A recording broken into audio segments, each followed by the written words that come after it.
Hey there, good morning and happy Tuesday. Thank you so much for making the time to watch today's replay.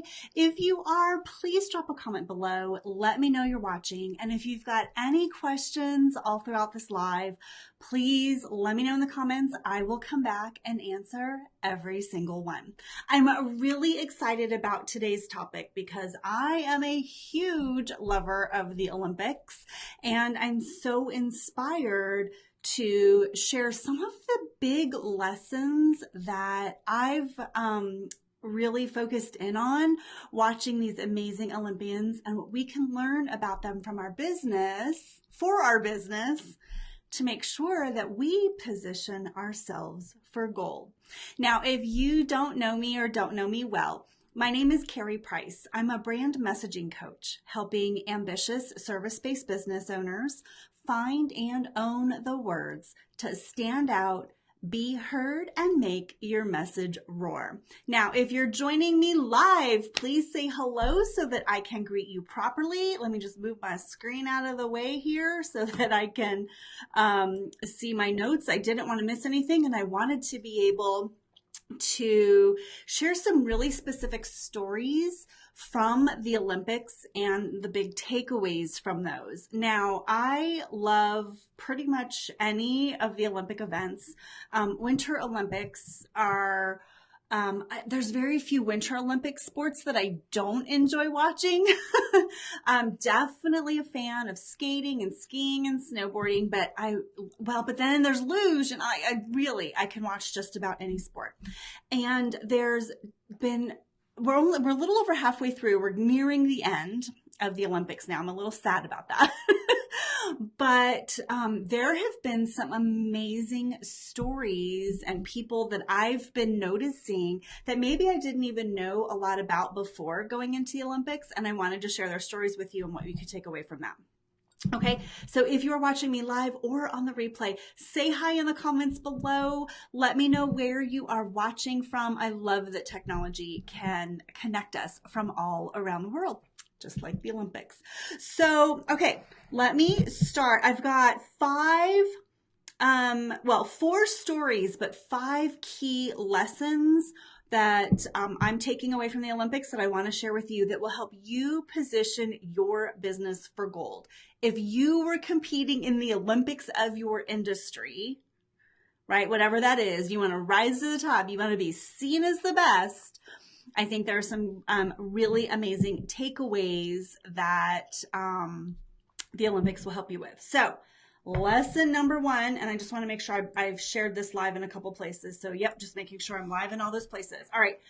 The first lesson comes from one of the qualifying rounds of the women's short track speed skating relay. Now, I had to say that slow because that was a lot of that tongue twister. So if you watched, I forget which heat it was. Oh, I'm going to sneeze. Excuse me. Hold on. Maybe not.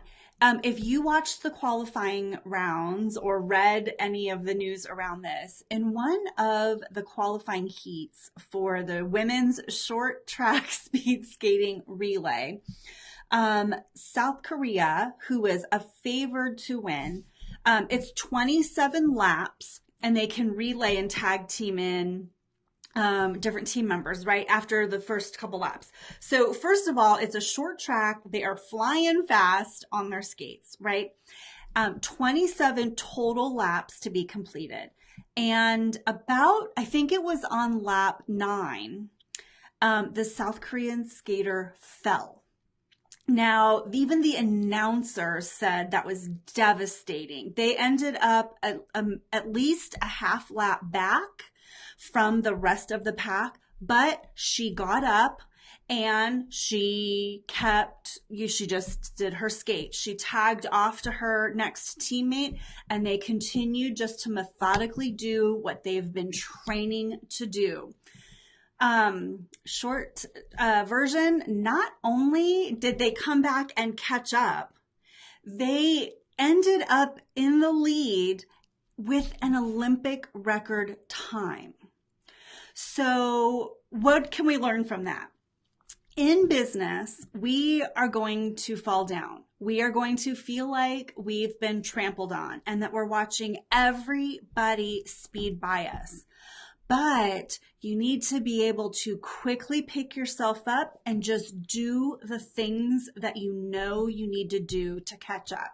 You don't need to change. They didn't change how they skated. They put their head down, they followed the same technique, and they eventually caught up and were able to surpass the pack and break an Olympic record. Now, one could argue, can you imagine how fast they would have skated if they didn't fall? But on the flip side of that, I really do wonder if they were determined at such a different level because of the fall and coming back from that they had their best skate ever. And we all need to remember we're going to fall. I mean, this is not the only story about falling down in the Olympics. Every Olympian in their training falls. But they learn to get up. They learn to learn from that. What can I learn to prevent this fall? And if I fall while it's like game time, right? While we're in the middle of the thing. So equate that to you're doing a Facebook Live and something goes crazy, or you're at a speaking engagement, or you network with somebody and your introduction isn't quite right. Think of those as little falls and stumbles. You could give up and go, all right, I'm out. Like I've ruined that opportunity. I can't recover from that. Or you can, if you watch the tape of the skater falling, she's kind of stunned for a second, but then she gets up and then she does the things that she knows she needs to do. And you can do that too. If it was, flubbing up on Facebook Live, happens all the time. You lose your train of thought, whatever. It's okay, right? It's live. It's just like having a conversation in person. People will understand that. You have an introduction and maybe you feel like you've missed a lost opportunity. If you have a way of getting back in touch with that person, follow up with them. So the falls, the stumbles don't need to be the end for you. It doesn't have to signal the end. It's just you got to know how to pick yourself up. All right. Story number 2, I want to share with you from the Olympics. The German pair figure skaters, it's Aliana, I think is how she says her first name, Savchenko. This was her 5th Olympics with her 3rd partner. And 5 Olympics. Now, I forget the year that they switched from the Winter and the Summer Olympics being in the same year to being like every 2 years. But 5 Olympics, that's a good 18, 20 years, right? Of being in the Olympics, trying to win the gold. And she's been at the Olympics with 3 different partners, but her dedication, her drive continued to bring her back over and over and over again. And the German pair figure skaters, it was the most beautiful, powerful performance, clearly winning them gold and well deserved. So what can we learn from that? So you may have a goal to achieve whatever it is in your business, and how you think you're going to get there may need to change. So with her first partner, when she went to the Olympics, now I didn't go back and research the history of all her partners and how they did and the struggles, but even for herself, like she grew and changed, right? She needed a different partner along the way. And she didn't win going, with any of the previous partners. So you've got to keep your eye on the prize, know what your goal is that you're driving towards, but be open to changing how you get there. I'm sure she did not intend to have 3 different partners over her 5 Olympic experiences, but that's just what happened right now. Again, I didn't research like why she changed partners or what happened to the prior partners, but let's just say it's because one of them decided they didn't want to skate anymore or had an injury, heaven forbid, right? She could have said, well, my partner's out. That was the way I was going to go to the Olympics. I'm done. Or she could have said, this is my goal. What do I do next to adjust so that I can have another shot and that I can come back and do it.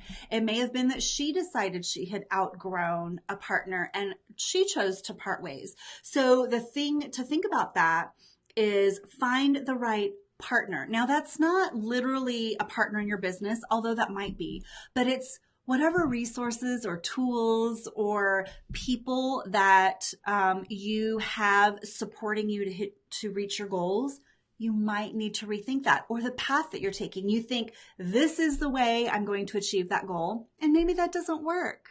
And so you need to find a different way. But if you keep your goal in sight and you know that's what you're trying to achieve, then you will find the way to get there. And that was really such a beautiful skate. And I'm so glad I stayed awake to watch that. Okay. Story number 3 from the Olympics that we can learn from, which is really so inspiring, is the Norwegian men's alpine ski team.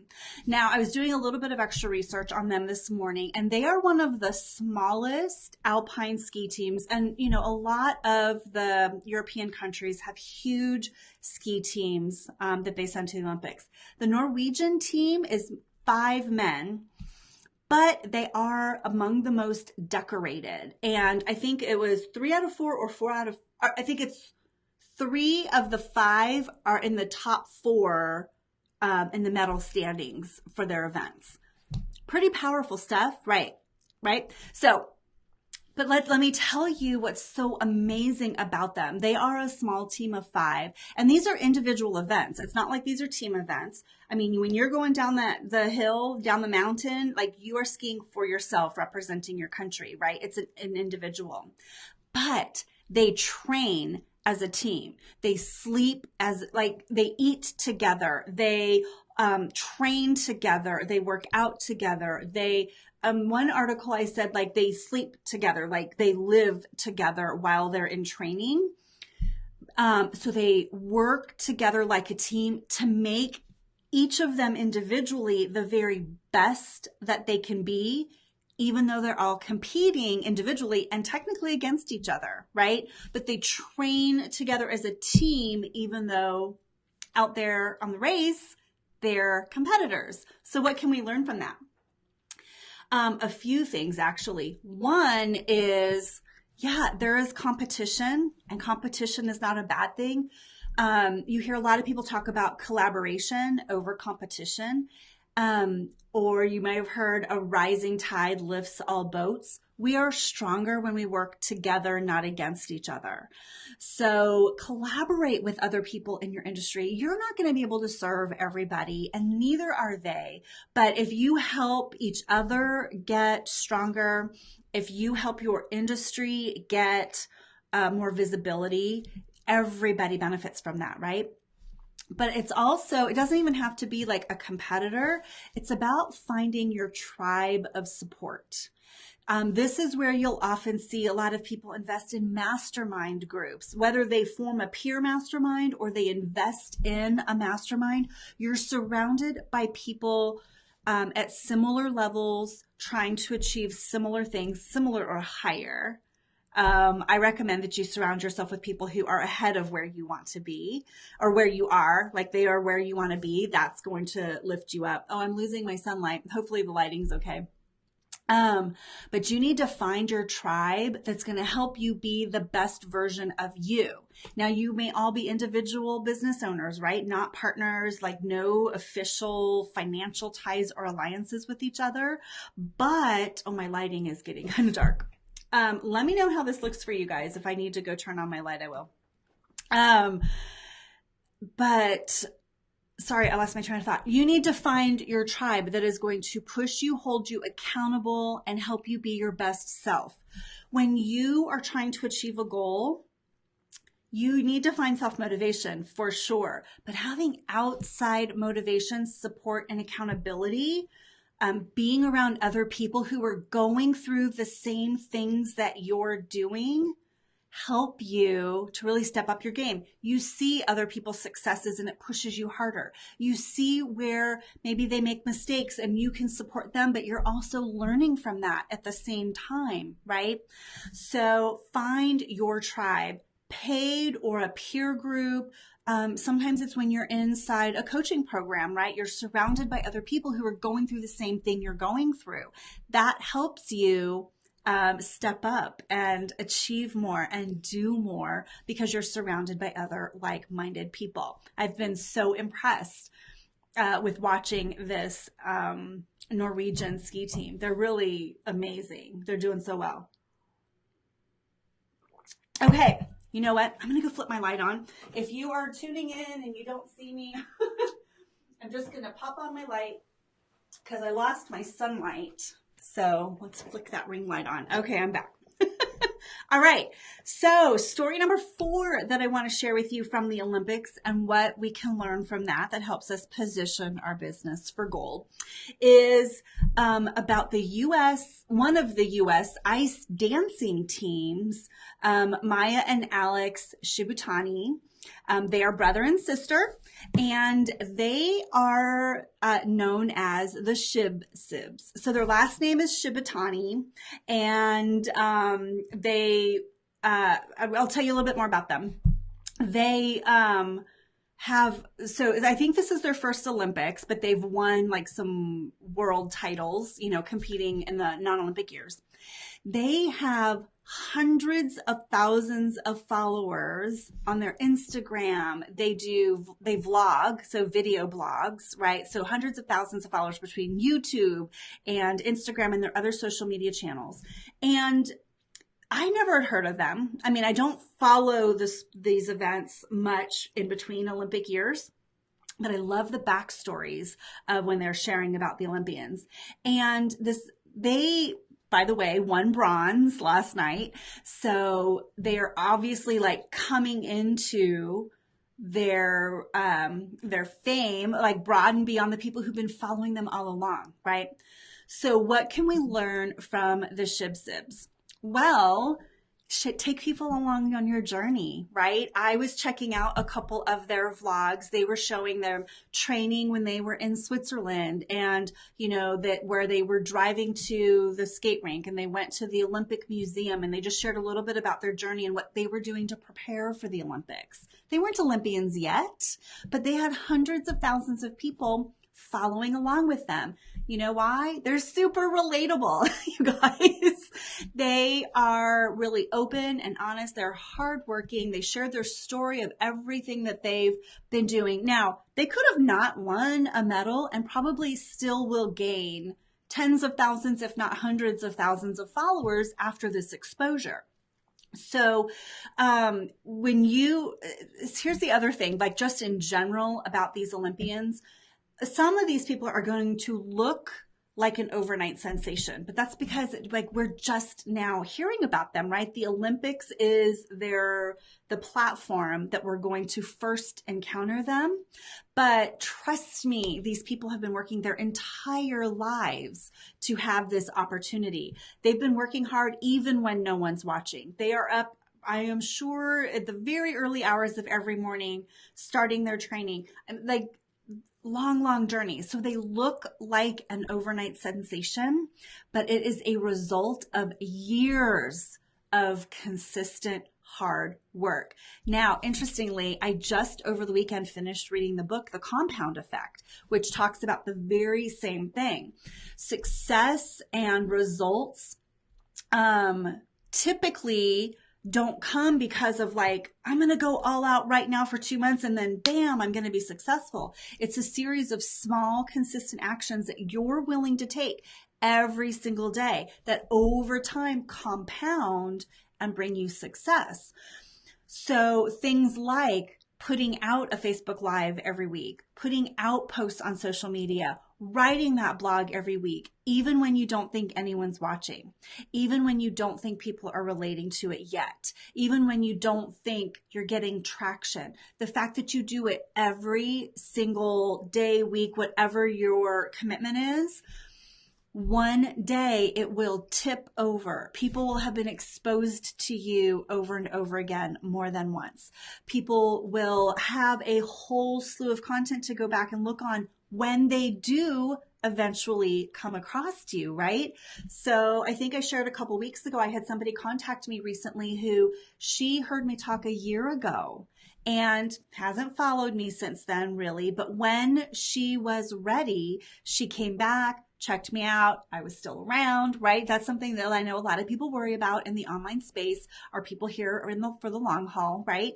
I'm in it for the long haul. So, and she scheduled a call for us to chat. And that was our first contact was a year ago. But had she come to check me out and I hadn't been putting out new content and I hadn't been building my group and having Facebook Lives every week, she may not have scheduled a call with me.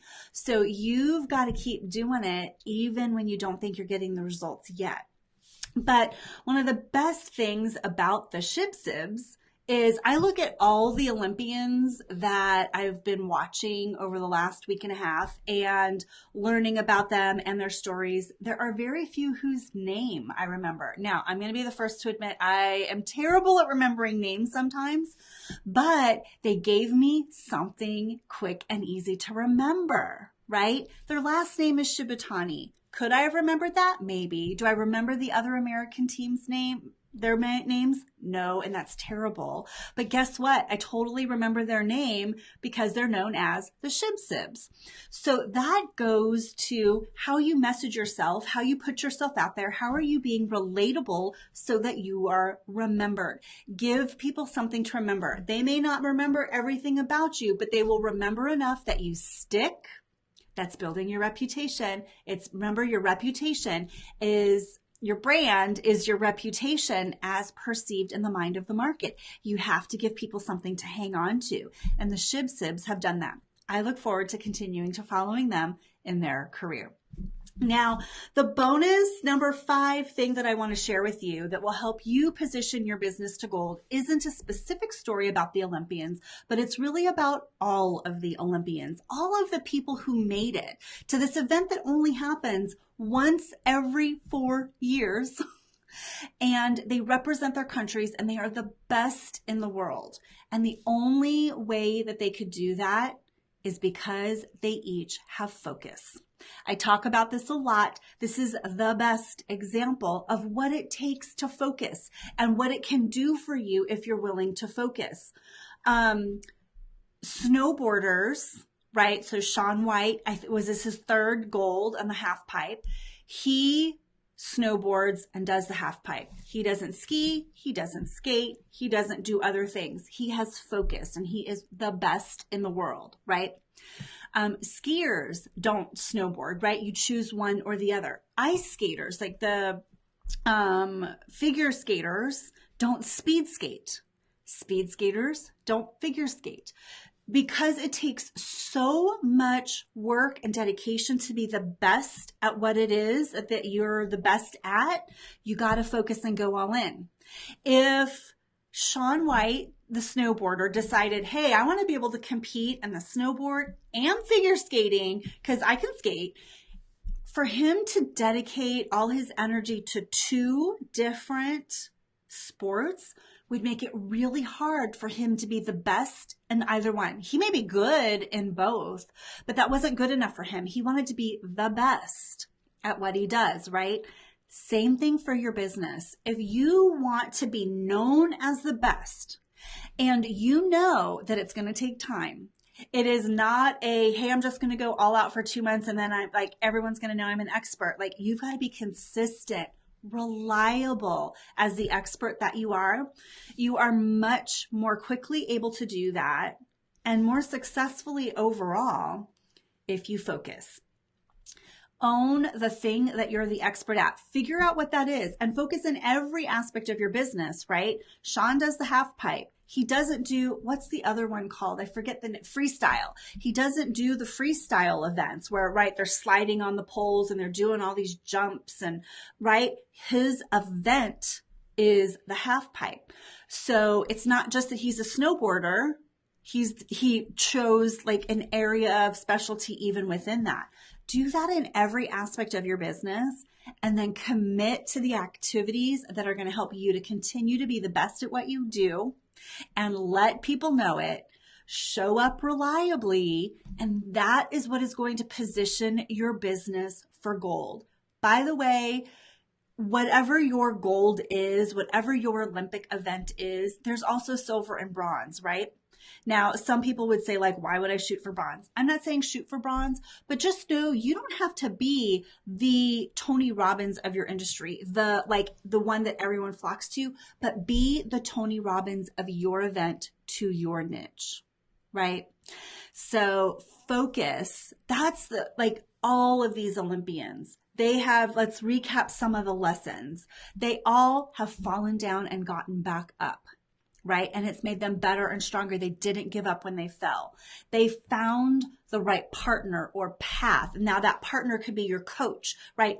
Different athletes, they might change coaches. You've got to find the team, the people that are going to help you achieve that goal. And if it's not the right one, find a new one. You need to find your tribe of support, and they all have it. Their entire teams, who they train with, who they surround themselves with, who they hang out with. All of these people, all these successful Olympians have their tribe, and you need one too. And, the ones that go on to have great followings and careers, they get the endorsement deals and they are able to monetize their success and go on to do many things. It is because they're relatable, just like the Shib-Sibs. They've given us something to remember them by. They're relatable and personable, and they share that side of themselves with us. So, when we see them endorsing a product or in a commercial or doing an interview, we're going to want to watch, right? So you want that for your business too. And the most important of all of that is to find your focus. Through all of that, if you do that, you can achieve the gold in your business. All of that makes you relatable. It allows you to step up, show up, be seen as the one-of-a-kind expert that you are. It allows your message to be actionable because people will remember you and you will be able to take action to go out there and influence your market.